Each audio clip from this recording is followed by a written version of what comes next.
It's Wednesday, that means comic reviews, and we are starting with some new stuff, and I got a couple things that are a couple weeks old. Here we start with Batman 702, written by Grant Morrison and drawn by Tony Daniel. It is part 2 of the R.I.P. The Missing Chapter, and you know, we could have been fine without it, actually. I mean, this is... I don't know, this isn't that awesome, actually. It's just a whole bunch of missing details, and that's pretty much what these last 2 issues were. Cool, I'm glad I know all this, but I don't know, didn't really psych me up. Well done, and fairly well drawn, although a little messier than what Tony Daniel usually does. Usually does a cleaner pencil, and this came out a little rougher. Not sure if that was on purpose, I don't know. But yeah, just I don't know, not the best. I'm gonna give it 3 ramp chips. Over here, and this is actually I think a couple months old. This issue of Batman Detective Comics. This is 866. It's written by Denny O'Neil, and Dustin Ewan is doing the art. And let me make sure he did the. Let's see. Also, actually, he did the layouts and cover, and Derek Freidolfs did the finishes, so they were working together on the art. And I believe Dustin also did the flashback. Yeah, that looks like his style. Where it has more of an old-timey Batman look, almost like a early 40s kind of look. Probably early 40s, maybe even 50s kind of look to the art. Flashbacking to a early adventure Batman and Robin had. With the Joker, and I believe this is Azrael's dad, who was in the order of the Saint Dumas, who, you know, from what I know of Azrael's dad, he wasn't very good at being a lord of Saint Duma, or whatever the hell he was. Anyway, there is a guy who kind of gets framed for theft and a murder. And when he eventually gets out, he gets out when Dick is now sort of Batman. And it has kind of a creepy end to it. It's pretty well done. It's definitely, I kept page turning there. I liked it quite a bit. Not perfect, but I'd say strong 4 ram chips. Not bad. And here we go with Gotham City Sirens. You picked up issue 15 today, right? Okay, I'm a couple of months behind. Because Paul Dini hasn't been writing for the past few issues. And Gull March is also gone, so I'm not even sure if they're coming back. I hope so. It'd be nice, because you know, we made this a whole book for you guys, and you know, you leave. You know, I know Paul Dini has his new girlfriend, Zatanna, and he's kind of left these 3 in the ditch. But, you know, you might as well keep writing. I don't know. But he's busy. He's a busy guy. He's not just doing this comic book thing, you know. Anyway, this is issue 13 of Gotham City Sirens with Tony Bedard and Andre Guilladaro. And, let's see, somebody else. And Peter Ewan. Apparently, it takes more than one person to draw a comic book now. I don't know what's going on. Maybe it's just the books I've been picking up. Part 2 of this issue with Catwoman's crazy sister, who believes that Catwoman is possessed by a cat demon.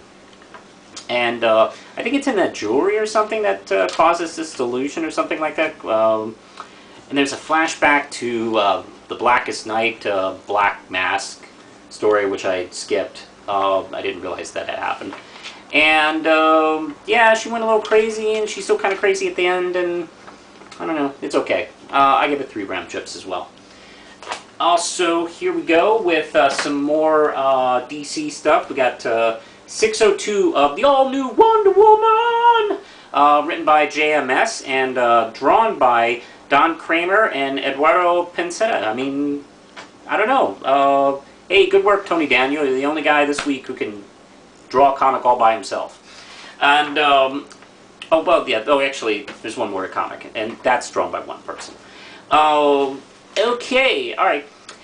When last we met, Wonder Woman had been following these guys who are rounding up the last of the Amazons who have survived in this new kind of fucked up reality, outside of a den of worship that only they had known about. Well, now they and these guys know about it. And Dinah breaks through and gets in, and she's going to start a plan to defeat them from outside and protect everybody and stuff like that. And she's...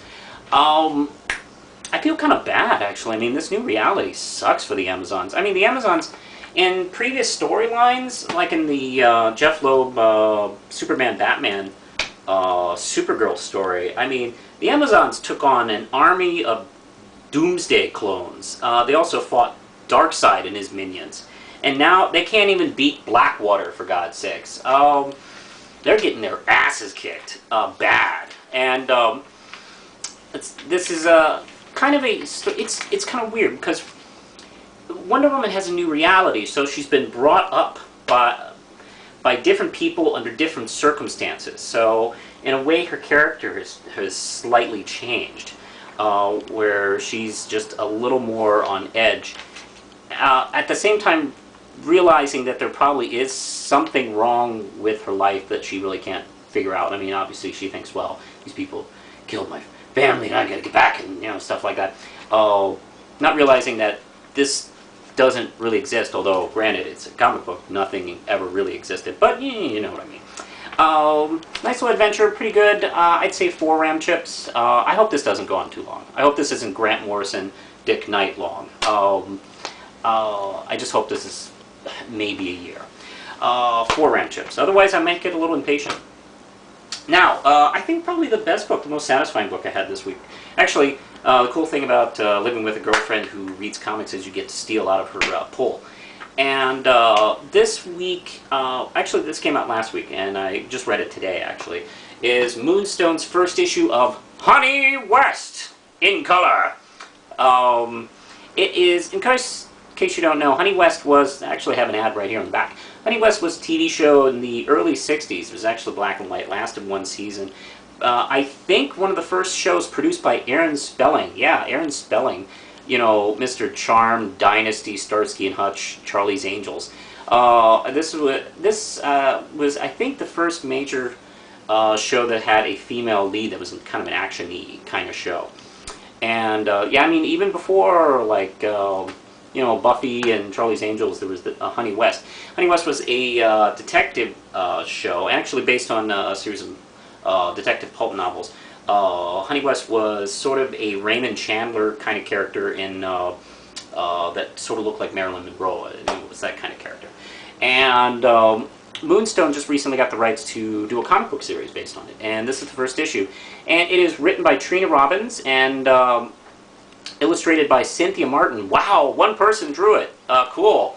I'm familiar with Trina Robbins as a creator and a person, not so much her work. I know her to be, let's see, a fairly outspoken feminist in the cartooning industry, really speaking out for female creators' rights and such like that. But to be honest, I've never really read anything from her. I think I've seen like little pieces in short stories here and there, but I guess that does count.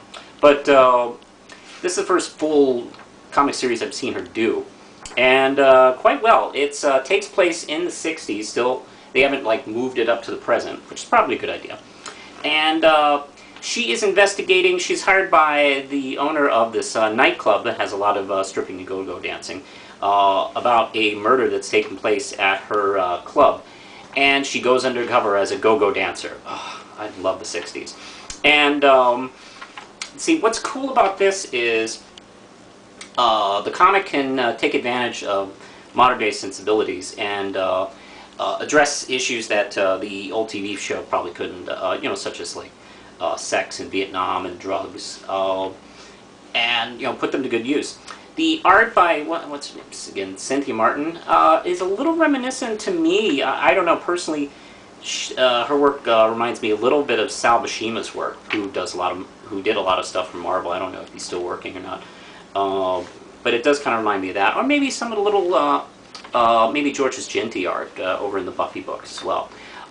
Pretty good if you're looking for something new. If you're liking detective stuff, this is pretty good. I'm going to give this 5 Ram chips. It's worth the read. I think that's going to be it, and push the button, Lindsay.